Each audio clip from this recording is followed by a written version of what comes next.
김태흠 충남지사가 취임 100일을 맞아 기자회견을 열었습니다. 김 지사는 베이밸리 메가시티 건설과 관련해 경기도와의 협약으로 첫 관문을 여는 등 강한 추진력으로 확실한 변화를 만들기 위해 노력해온 100일이었다고 말했습니다. 필로폰 등 마약을 밀반입해 유통하고 투약한 태국인 40명이 경찰에 붙잡혔습니다. 이들이 밀반입한 필로폰 양만 3kg으로 시가 100억 원대에 달했습니다. 오는 17일부터는 택시를 이용할 때도 천안사랑카드 캐시백 혜택을 받을 수 있게 됩니다.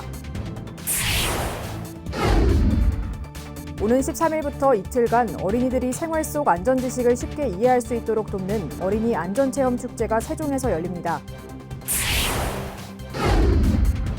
올해로 3회째를 맞은 천안시 주민자치박람회가 시청 봉서울 일원에서 성황리에 마무리됐습니다.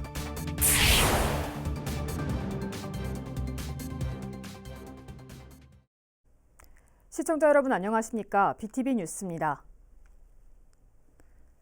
지난 7월 힘센 충남을 내걸고 취임한 김태흠 충남지사가 취임 100일을 맞아 기자회견을 열었습니다. 베이밸리 메가시티를 비롯해 그동안의 성과와 계획을 발표했습니다. 송용환 기자의 보도입니다. 김태흠 충남지사는 지난 100일에 대해 강한 추진력으로 확실한 변화를 만들기 위해 노력해온 100일이었다고 말했습니다. 특히 1호 공약인 베이밸리 메가시티 건설 사업은 지난달 29일 경기도와 업무 협약을 체결해 미래 먹거리 창출에 관문을 열었다고 평가했습니다. 앞으로 민관합동 추진단을 통해 기본 계획이 공동 수립될 것이라며 김동연 경기지사와도 공감대를 형성하고 있어 좌초 위기에 놓인 부울경 메가시티와는 상황이 다르다고 설명했습니다. 경기도하고 이 아산만 베이밸리 이 메가시티 이 부분은 경제적인 그런 부분만 추구하기 때문에 다른 부울경이나 이런 데하고 다르다. 그리고 또 서로 간에 결렬될 그런 상황은 적다. 세종시로 편입된 충남산림자원연구소의 도내 이전도 보다 강력히 촉구할 방침입니다. 김 지사는 대통령도 기재부 등에 검토를 지시했다면서 10년 동안 방치해 이전 요구가 더 어려워진 부분이 있다고 전임 지사들을 에둘러 비판했습니다. 10년 동안 뭐 한마디 뻥끗도 하지 않은 그런 상황 속에서 지금 그 강제 편입된 산림자원연구소에 그런 상응하는 그런 뭐 교환이 됐던 대가를 지불해야 되는 거 아니냐 중앙정부에서 저는 강하게 지금 벌써 이미 요구를 했고요. 이건 대통령께도 말씀을 드렸고. 도는 현재 정부에 세종시에 있는 충남 소유의 산림자원연구소 부지와 국유지인 성안종축장 부지를 맞바꾸자는 제안도 해놓은 상태입니다. 국회 국방위원회 위원들을 설득해 육군사관학교 이전 유치와 함께 주한 미군기지 이전 특별법 개정도 추진할 계획입니다. 수해 지역을 평택으로만 규정해놓은 특별법을 바꿔 미군 부대 반경 3km 안에 있는 아산 둔포면 지역도 지원 대상에 포함될 수 있도록 하겠다는 겁니다. 김 지사는 끝으로 자신의 도정 운영 점수를 묻는 기자들의 질문엔 아직 양이 차지 않았다며 60점을 주고 싶다고 말했습니다. BTV 뉴스 송용환입니다.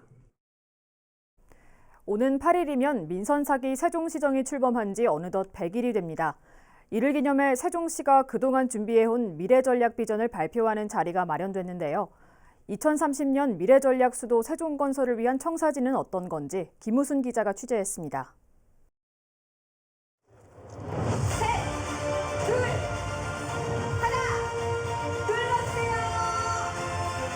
세종시가 2030년 미래전략 수도 완성을 위한 청사진을 공개했습니다. 자족경제도시, 문화예술도시, 의료복합도시, 교육특구도시, 한글사랑도시 등 5대 추진 목표를 토대로 한 20개 세부 과제를 제시한 겁니다. 이 중 핵심은 역시 미래전략 수도의 근간이 될 자족경제도시 조성입니다. 최민호 시장의 주요 선거 공약에도 포함되어 있는 경제자유구역 지정을 비롯해 글로벌 청년 창업 빌리지와 스마트시티 조성, 마이스 산업을 중심으로 한 컨벤션 산업도시 육성 정책 등을 핵심 과제로 내세웠습니다. 우리 세종시에 세계 경제 자유구역을 지정할 것입니다. 아울러서 이 세종 경제 자유구역에는 ICT 기반으로 한 첨단 기업과 산업을 유치할 것입니다.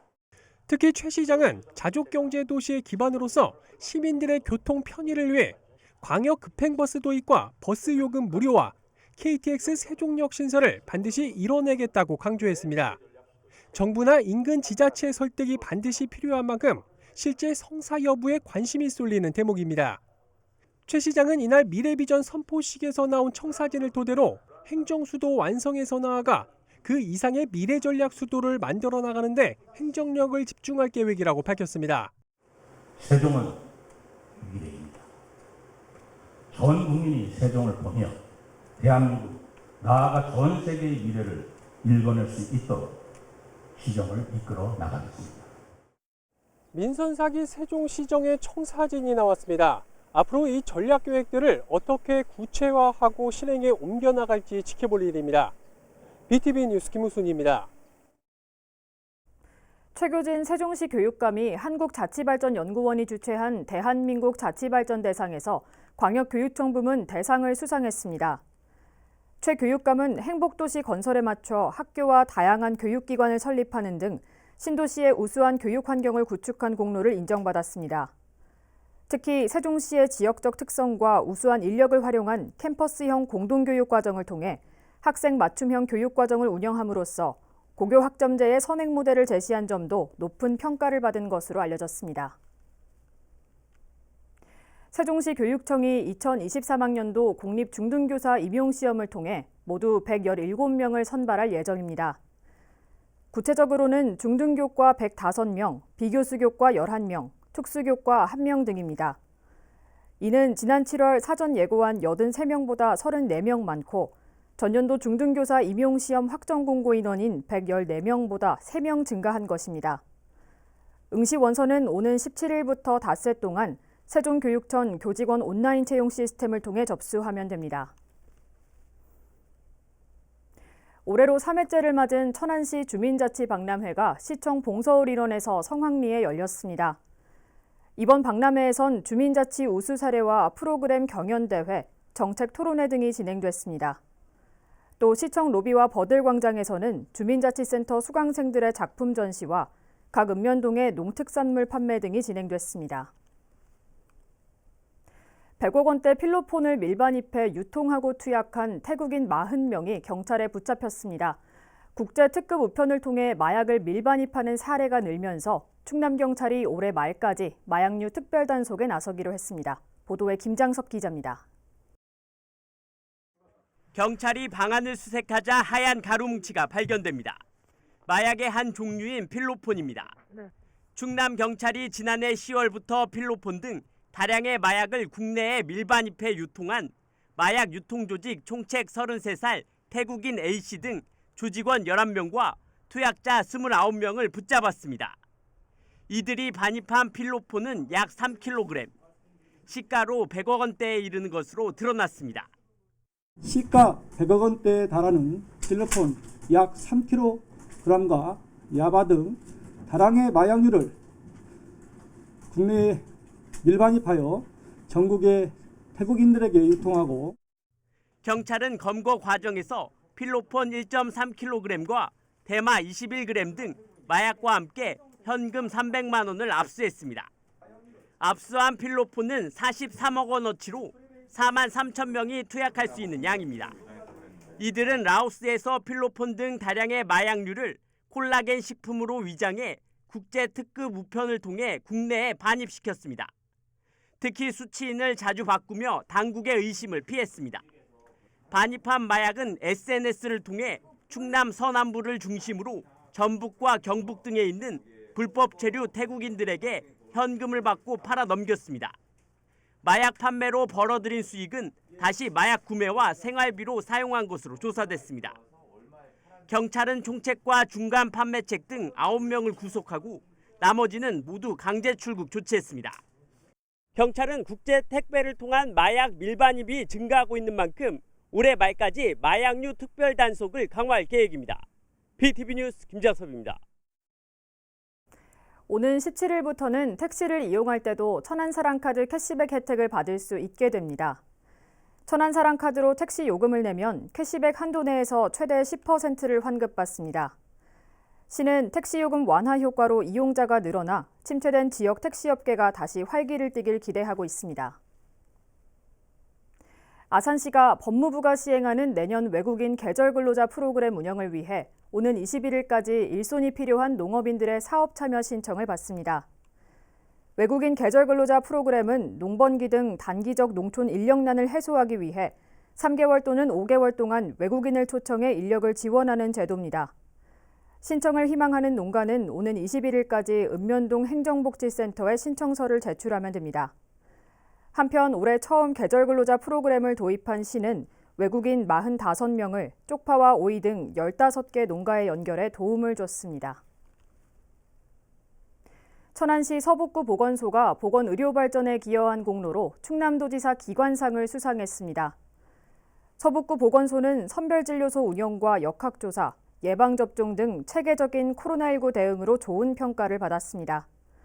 이 밖에도 농어촌 공공보건의료 개선과 심뇌혈관 예방관리, 금연사업 등 지역사회 건강 증진을 위해 다양한 사업을 추진해 왔습니다.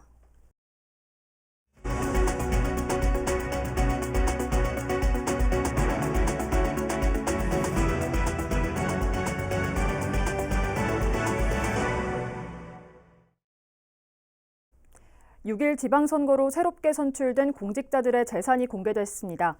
세종과 충남 지역 공직자들의 재산 현황 송용환 기자가 정리했습니다.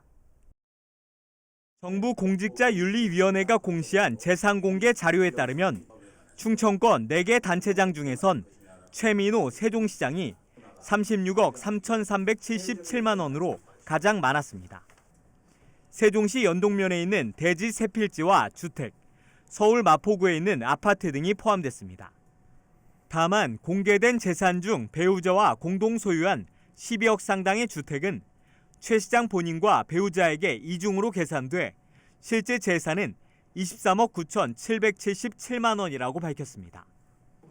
김태흠 충남도지사는 본인 소유의 보령 웅천읍 9필지와 단독주택, 배우자 장남 재산 등 총 13억 3,354만 원을 신고했습니다. 박경기 아산시장은 서울 송파구 잠실 아파트와 배우자 명의의 배방읍 전세권 등 17억 1,020만 원을 신고했습니다. 새로 선출된 지방의원들의 재산도 공개됐습니다. 세종시에는 20명 가운데 17명이 대상인데 평균 재산은 9억 2,500만 원으로 집계됐습니다. 김효숙 의원이 40억 4,217만 원으로 가장 많은 금액을, 이소희 의원은 마이너스 199만 원으로 가장 적은 금액을 신고했습니다. 충남도 의원 48명 중 34명의 평균 재산은 13억 1,600만 원이었고 이완식 의원이 59억 8,563만 원으로 가장 많은 금액을, 안종혁 의원이 1,980만 원으로 가장 적은 금액을 신고했습니다. 한편 이번에 공개된 자료는 6일 지방선거에 당선된 신규 선출직 공무원으로 전체 고위공직자들의 재산은 내년 3월에 공개될 예정입니다. BTV 뉴스 송용환입니다. 철근과 시멘트 등 원자재 수급이 지연되면서 아산시가 발주한 공사들이 줄줄이 늦어지고 있습니다. 준공이 지연되면서 시설 운영 계획에도 차질이 우려되고 있습니다. 보도에 김장섭 기자입니다. 지난해 3월 착공한 아산시청사 의회동 건물입니다. 당초 지난 6월 공사가 완료될 예정이었지만 주차장 부족 문제 검토와 철근 공급 지연으로 시는 지난 7월 준공일을 10월 말로 한 차례 늦췄습니다. 하지만 우기와 혹서기가 겹친 데다 철근 수급 지연으로 공사가 늦어지면서 다음 달 말에나 준공될 것으로 예상되고 있습니다. 계속된 원자재 수급 불안정에 아산시가 발주한 공사가 줄줄이 지연되고 있습니다. 운양 원도심 도시재생 뉴딜 사업으로 추진되고 있는 여성 커뮤니티 센터. 계획대로라면 이달 중 준공될 예정이었지만 시멘트 파동으로 자재가 들어오지 못하면서 한동안 공사가 진행되지 못했고 결국 준공도 다음 달로 미뤄졌습니다. 저희도 레미코 타설할 때 시멘트 파동하고 거의 한 30분 동안을 철근백을 다 해놓고. 인근에 건립 중인 운양온천시장 복합지원센터 역시 철근 수급이 어려워지면서 정상적으로 공사가 이루어지지 않고 있는 상황. 결국 담당 부서는 준공일을 올 연말에서 내년 8월로 조정했습니다. 이에 시는 국제영양과 화물연대 파업 등으로 원자재 수급이 제대로 이루어지지 않으면서 전체적으로 공사가 늦어졌다며 공사가 제대로 마무리될 수 있도록 감독의 철저를 기하겠다고 밝혔습니다. 불안정한 원자재 수급 상황 속에 공사가 늦어지면서 시설 운영 계획도 차질이 예상됩니다. BTV 뉴스 김장섭입니다. 평소 행복도시 1번 국도를 자주 오가는 분들은 앞으로 운전에 좀 더 주의하셔야 할 것 같습니다. 지난해 저희 BTV 뉴스에서도 한 차례 지적한 바 있는 구간 단속 과속 카메라의 허점을 보완하는 조치가 이뤄진 건데요. 앞으로 어떻게 바뀌고 언제부터 적용 예정인지 김우순 기자가 취재했습니다. 세종시 1번 국도 주추 지하차도부터 항나래대교 남단 구간에 구간 단속 카메라가 설치돼 있죠. 지난 3개월 동안의 계도 기간을 거치고 오는 15일부터 본격 단속이 시작될 거라고 하는데요. 하지만 본격적인 운영에 앞서 실효성 논란이 불거지고 있습니다.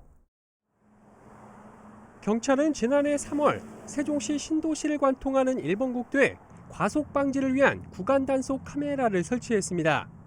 주추 지하차도부터 항나라대교 남단까지 7.3km 양방향 구간에서 평균 속도가 시속 70km를 넘으면 단속하는 방식입니다. 그러나 이 구간 안에 진출입로가 모두 9곳이나 있었고 이로 인해 중간에 진입하거나 진출하는 일부 차량이 과속을 하거나 차로를 이리저리 오가면서 오히려 사고 발생 위험을 높인다는 지적을 받아왔습니다. 구간 단속 카메라가 온전히 제 기능을 못한 겁니다. 하지만 앞으로 이러한 꼼수 혹은 위험천만한 운전이 통하지 않을 것으로 보입니다. 두 개 지하차도 진출입로에 각각 하나씩의 구간 단속 카메라가 추가로 설치됐기 때문입니다. 주추 지하차도 남단과 사오리 지하차도 북단에 카메라를 추가 설치한 것으로 결국 구간 단속 구간이 기존 1개 구간에서 2개 구간으로 나뉘게 된 셈입니다. 최근 세종시가 3억 5천만 원의 예산을 들여 카메라 설치를 완료한 가운데 조만간 관리 권한이 세종경찰청으로 이관될 예정입니다. 경찰은 이관이 최종 완료되면 시범 운영과 3개월가량의 계도 기간을 거쳐 이르면 내년 1월부터 정식 가동에 들어갈 수 있을 것으로 내다보고 있습니다. BTV 뉴스 김우순입니다. 어린이들이 생활 속 안전 지식을 쉽게 이해할 수 있도록 돕는 최허명 안전교육회장이 세종에서 열립니다. 세종시는 오는 13일부터 14일까지 이틀 동안 정부 세종 컨벤션센터와 호수공원 제2주차장 일원에서 세종 어린이 안전체험 축제를 개최한다고 밝혔습니다. 대면으로는 3년 만에 다시 열리는 이번 축제는 어린이들의 눈높이에 맞게 기관 20여 곳이 참여해 체험존 12곳과 프로그램 32가지가 운영될 예정입니다. 단체 참여는 6일까지 시청 안전정책과로 신청하면 되고 행사 기간 중 누구나 개별적 참여도 가능합니다. 제33회 설화예술제가 오는 10월 8일부터 10일까지 사흘간 신정호 야외음악당 일원에서 개최됩니다. 한국예술문화단체 총연합회 아산지회가 주최하는 이번 예술제에서는 라인댄스와 가야금 병창, 집터 다지기 등 아산 지역 예술인들이 참여하는 다양한 공연이 펼쳐질 예정입니다. 또한 클래식 콘서트와 마술쇼, 가을춤 나들이 공연 등도 선보이게 되며 문인과 미술, 사진지부의 작품도 신정호 행사장에 전시돼 감상할 수 있습니다. 세종과 공주를 오가는 광역 BRT 버스가 오는 2025년 하반기부터 운행에 들어갑니다. 행복도시 건설청은 두 도시를 연결하는 광역 BRT 사업 추진 개발 계획이 국토교통부 대도시권 광역교통위원회의 심의를 통과했다고 밝혔습니다. 해당 노선의 총 길이는 18.5km며 여기에는 사업비 172억 원이 투입될 예정입니다. 주요 노선은 세종시 한별동에서 정부 세종청사를 거쳐 국도 36호선을 이용해 공주 종합버스터미널까지 가는 코스로 왕복 24곳의 정류장을 경유하게 됩니다. 세종시가 가을철 수확기를 맞아 오는 15일부터 사흘 동안 유해 야생동물 일제포획을 진행합니다. 이번 일제포획은 야생동물 피해방지 단원을 동원해 민원 발생 지역을 중심으로 포획 첫날은 괴화산에서 이튿날은 읍면지역 위주로 주야간 일제포획에 나설 예정입니다. 시는 포획 단원들에게 사전 안전교육을 실시해 안전사고를 예방하고 야간 입산 자제 등 안전 유의 사항에 대해 현수막이나 마을 방송 등 다양한 방법으로 시민들에게 안내할 예정입니다. 한편 올해 야생동물에 따른 농작물 피해 신고 건수는 지난달 말 기준 모두 323건으로 월별 민원 접수 현황을 분석한 결과 117건이 접수된 지난 7월이 가장 많았습니다. 이상으로 BTV 뉴스를 마칩니다. 시청해주신 여러분 고맙습니다.